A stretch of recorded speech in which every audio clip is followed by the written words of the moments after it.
In this video of JavaScript, we are going to cover arrays.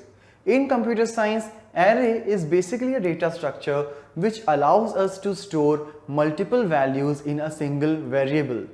Yes, earlier we have read that it is not possible, but the way to do this thing is actually a bit different. Here, when we will define such variable, that variable will actually behave like a collection. And in that particular collection, there will be a number of memory blocks would be defined. How many memory blocks? That we will define while defining the arrays. That means when we will define the array, along with the definition, we will specify the number of blocks which we want, and after that we can start storing the value in each of those element blocks. And since, as you can see, it stores a fixed size sequential collection of elements, that means it is a fixed size. The size which you will specify by the time of creating the array, later you will not be able to change that. And if you will try to store values more than that, your program may get terminated abnormally. So make sure while defining the array, you are specifying a handsome amount of size which will not cause any overflowing. Now you have defined the number of elements of an array, and after that you can start storing the values into that. Whenever you want to access a specific element block from that list of array blocks, you have to pass the index, as whenever you create an array, the index of each memory series starts with a 0 to 1, 2, 3 and so on. For example, if I have defined an array of size 5, then the lower index will start with 0, then 1, 2, 3 and 4. So whenever I want to retrieve or assign the value, I have to pass the index like that. So here you can see there are a couple of syntaxes about writing the data, how we can start writing the data or elements in an array. So here what I have done, I have taken a var fruits. Fruits is the name of my array, is equal to new array. Alright, this new is a keyword to allocate a new and fresh memory space, and into that you can pass the elements like apple, orange, mango. So it is sequential storage. Here I have not specified the size. You can also do that, like you can say new array 5 and then later you can assign the values. Here I directly stored the value, so the first element will get stored in the index 0, then 1 and 2, and very similarly I have done here as well. So both are the valid syntaxes if I talk about JavaScript. Once you have defined the array, and after that if you want to retrieve the elements in separately, alright, so what you can do, fruits like the name of the array, and then in the square brackets you can pass the index. As I said earlier, index will start with 0. So when you will say fruit 0, so it will give you apple, fruits 1 will give you orange, and fruits 2 will give you mango. So let's see practically now how we can start implementing the concept of arrays. So now in this implementation of arrays, as you can see, first of all I have defined the array of length 5, and I have used new keyword for allocating a new and fresh space for this particular array. The size of the array is 5, that means it will create 5 separate element blocks in which you can put a specific value. And to point out those particular blocks, we can pass the index. So like here you can see the index is starting from the 0, then 1, 2, 3 and 4. So in this particular index you can assign any type of value. As JavaScript is not a type safe language, you can put any type of value, but when we talk about array, basically it is the collection. So we generally make a collection of similar type.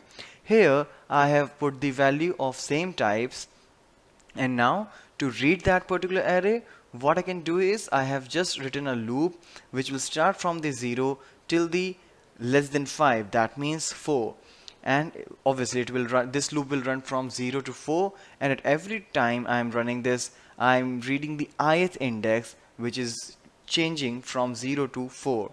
So and every time I'm printing the value, I'm breaking the line as well. So let's see how this particular output will be looking like. So as expected, here the value from 10 to 50 is being printed. You can also do the inline initialization for the array, as here you can see right after the new array I have not passed the size, but I have used the curly braces to initialize all the values. So here I have passed 5 values. So array is always having a static memory allocation. Any particular number of values which you will pass here, that will be the size of the array. For example, if I'll pass the 6th element, now the length of the array is 6. So let's execute it till the 5th index. If it is 6, length is 6, the last index would be 5. Alright, so let's refresh this one, and here you can see the output. So as we have discussed these particular syntaxes in the description also, like there are various ways of initializing an array, and anytime you want to read, you can simply pass the index after that and you can retrieve the value. When we have a number of elements all together, sorting and searching are the two very important tasks that we need to do. If we have a number of elements stored in an array and I want to sort them in a particular order, that is either ascending or descending order, I can go for the sorting concepts. And here I have written a very simple program of bubble sort in which I am sorting an array in ascending order of length 6. So here in the very first line you can see I have assigned some values in an array like 7, 2, 8, 1, 3, 4. It's random values I have put inside this, and now I want to sort it out. So before sorting, I have just printed the value right here like this before sort, and if, as you know, it's a 6 number of elements are there, so 0 to 5 this loop is running, and I'll print each and every value out there. Now as soon as I printed, I'll start doing the bubble sort. So for any successful bubble sort, I need to run a loop for n into n minus 1 times. So that is what I have done here. Like here it's n is the length of the array, that is 6.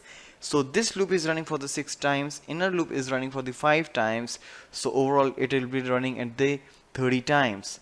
So that is the maximum number of cycles that we have to execute for a successful bubble sort. So let's see what I have done inside this particular loop. So here you can see like j is started from 0 and obviously it is less than 5. So when the first time this loop would be running, the value of j is 0 and j plus 1 is of course 1. So if the value of the earlier value is greater than the later value, for example j is 0 and 1, so if ARR 0 is greater than ARR 1, of course in this particular case 7 is greater than 2. So what I want is I'll have to swap these two values so that 2 will come before the 7. Alright, that will not make it a complete sort, but of course the two values would be sorted because it is the ascending order, so any smaller value have to come before the greater value. So that is what I have done inside this. Like these 3 lines are simply swapping the values of the 0th and 1st index. So the index or the value of 1st index will be here in the 0th index, and the 7 which is at 0th index will come to the 1st index. So similarly this loop will go for this 5 times, means 0 to 4 index would be covered, and of course as you can see here in the logic I am putting j plus 1. So the last index is 5. When j is 4, so what it will be saying, if ARR 4 is greater than ARR 5, that means these two values will be compared, and if required the swapping will take place, but only in one cycle the complete sorting will not be done. So to iterate this particular concept again and again, I have placed it inside this another loop, and it will make it show like in 30 cycles this loop will be sorted completely, and after that I have printed the loop again in the very same way I have done it earlier. So let's execute, and here you can see the output. Like initially it was like 7 2 8 1 3 4, and later it's 1 2 3 4 7 8. Alright, if you want to sort it to the descending order, you can simply replace the greater than symbol to the less than. Now the swapping will be done when the smaller value is before the larger value. So now you can see this whole array is being converted into the descending order sorted.